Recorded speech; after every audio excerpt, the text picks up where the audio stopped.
Buenas tardes a todos, mi nombre es Miriam Karina Méndez Vázquez y a continuación hablaré sobre lo que es la estadística inferencial, ya que este ha sido el tema que se abordó durante la segunda clase en el curso de ciencia por el licenciado Edson y el auxiliar del curso que sería Juana Velázquez. Entonces, lo que se inició tratando ese tema que son como una introducción a lo que sería la estadística inferencial. Y pues esta consiste, o el objetivo de la estadística inferencial, es generalizar los datos a partir de un grupo pequeño. Entonces sería dar resultados para una población por medio de una muestra. Esta muestra debe ser estrictamente probabilística, ya que al no ser así, pues nuestra investigación podría llegar a tener sesgos, que le quita mucha validez a nuestro estudio. Si nosotros queremos generalizar, por ejemplo, sobre algún tema, sobre alguna enfermedad, sobre algún diagnóstico, sobre algún fenómeno para una población, nosotros tenemos que tener unas bases muy bien establecidas que nos permitan llegar a tal punto en la investigación. Desde mi opinión, desde mi punto de vista, son estudios que deben ser demasiado rigurosos, meticulosos y, y requieren de mucha dedicación, ¿sí? Entonces, como lo decía anteriormente, generalizar para mí es un paso muy grande que podríamos dar como investigadores, ya que no estaríamos tratando un fenómeno desde, desde una sola perspectiva, sino que nosotros tenemos que tomar varias perspectivas y conforme los resultados presentarlos como verdad ante una población. Entonces, por ejemplo, yo haré un estudio sobre, bueno, un ejemplo de lo que a mí no me gustaría que pasara sería que hiciéramos un estudio sobre estudiantes del cuarto semestre. Vamos a hacer un estudio con estudiantes del cuarto semestre y vamos a identificar síntomas de depresión, por ejemplo, en estos estudiantes. Entonces, nosotros elegimos estudiantes y hicimos nuestras pruebas o recolectamos los datos eh, para estudiar, para codificar.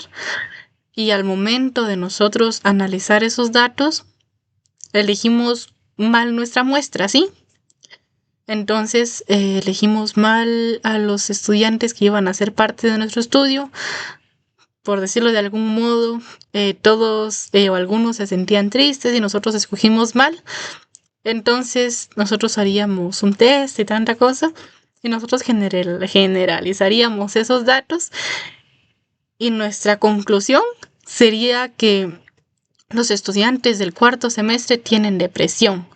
Todos y cada uno de los estudiantes presentó síntomas que dan pautas a una depresión y posibles problemas desencadenantes, ¿no? Entonces, para eso es necesario que nosotros seamos muy rigurosos en cuanto a la toma de la muestra, porque como lo repito, es para generalizar resultados. No nos vamos a quedar únicamente con la muestra que nosotros extrajimos de la población, sino que es como si estudiáramos a la población entera. Entonces, por eso es muy importante que nosotros hagamos uso del muestreo probabilístico, ya que este nos da la posibilidad de que todas las personas puedan ser escogidas, sin importar, eh, sin importar nada. Debemos elegir a una población con que esta población cumpla las características necesarias, no, entonces o sea, necesarias para nuestro estudio. Podemos elegir a cualquier persona de esa población.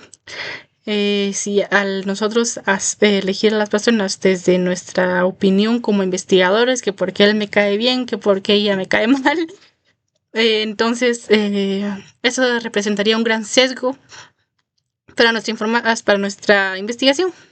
Y mucho más el problema si nosotros pretendemos generalizar con nuestra investigación, que sería el objetivo de la estadística inferencial.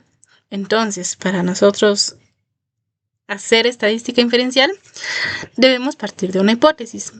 Entonces, esta hipótesis podría ser, siguiendo con el ejemplo, todos los estudiantes del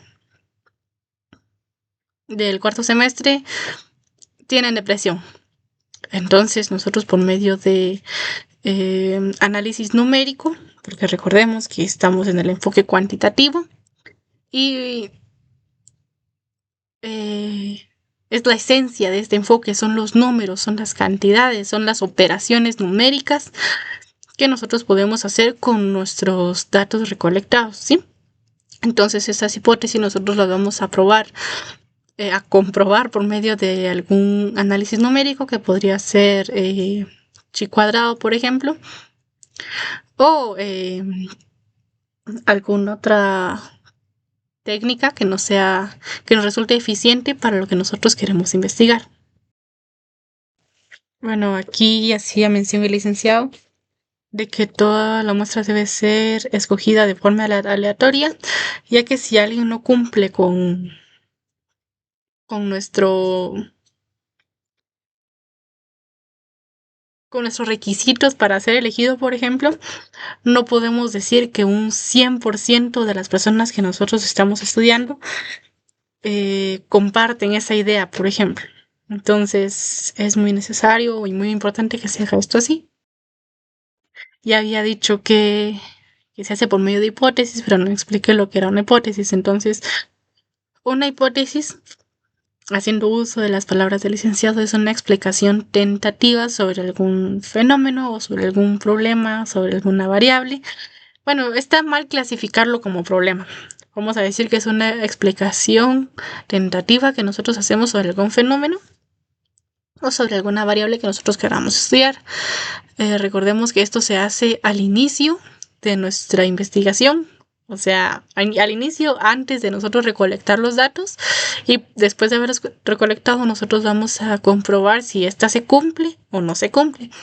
Entonces está que H1,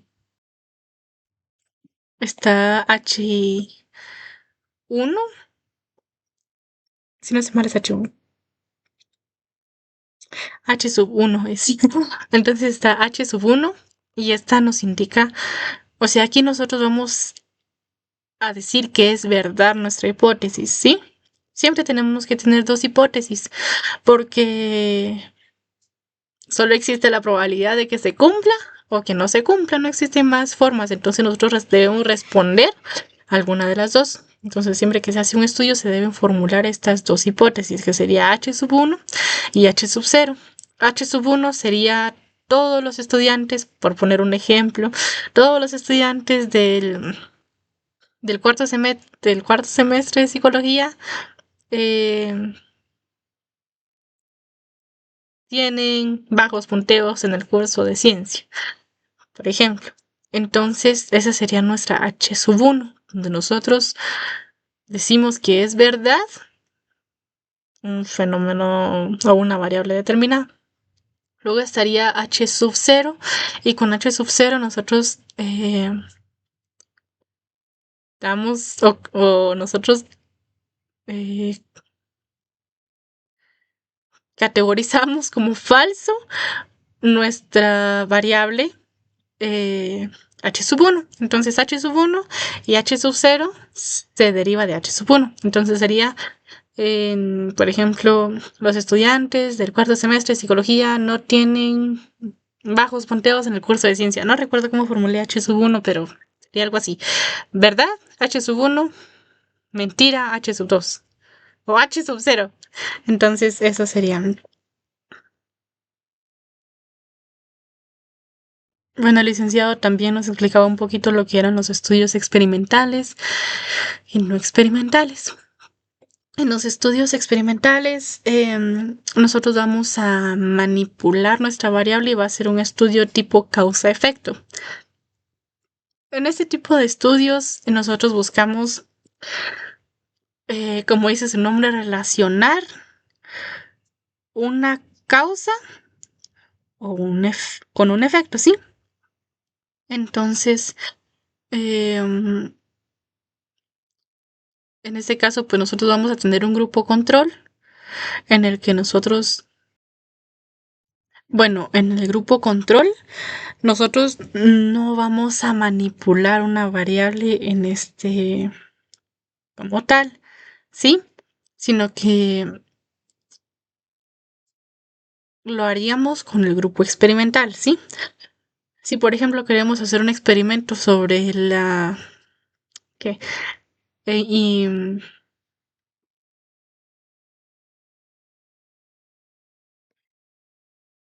si vamos a hacer un estudio, por ejemplo, sobre qué efectos podría tener la cafeína en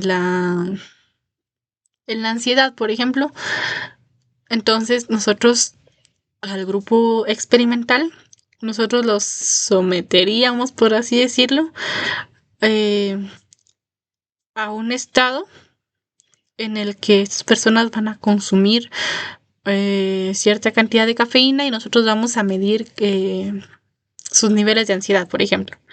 Entonces, esto estudiaríamos cómo influye o qué efectos tiene esta cafeína durante su rutina diaria y nosotros pues estudiaríamos esos efectos. Con el grupo control pues no se le aplicaría nada, se estudiaría, se les daría, no sé, agua por ejemplo, y ver pues si esta le afecta en algo o no darles nada, que esas personas vivan de forma o que sigan su dieta rutinaria o diaria y pues ver qué efectos tiene. Para esto es muy importante que nosotros establezcamos las mismas condiciones en los dos grupos. Para eso tenemos que controlar esas variables extrañas. Que las variables extrañas son como pequeños sesgos que nosotros, o grandes sesgos, depende de lo que estemos estudiando, o de la variable que esté influyendo en nuestro estudio. Entonces, darle las mismas condiciones a los dos grupos y únicamente manipular esta variable que sería en este caso pues la cafeína, ¿no? Entonces, por eso es importante controlar nuestros sesgos porque nosotros para que nuestro estudio tenga validez, ¿sí? Entonces, para esto el licenciado nos presentaba las hipótesis que nosotros vamos a trabajar en estadística inferencial con el diseño no experimental. Y para este, pues estarían las hipótesis descriptivas y correlacionales. En las descriptivas, nosotros damos como dice su nombre, describimos. Nosotros damos, digamos, una pequeña explicación, por así decirlo, de lo que sería nuestra variable. Él ponía el ejemplo o sea, dio una cantidad con un 60% en el ejemplo que él nos presentó. Y en este caso ese 60% representaría la descripción.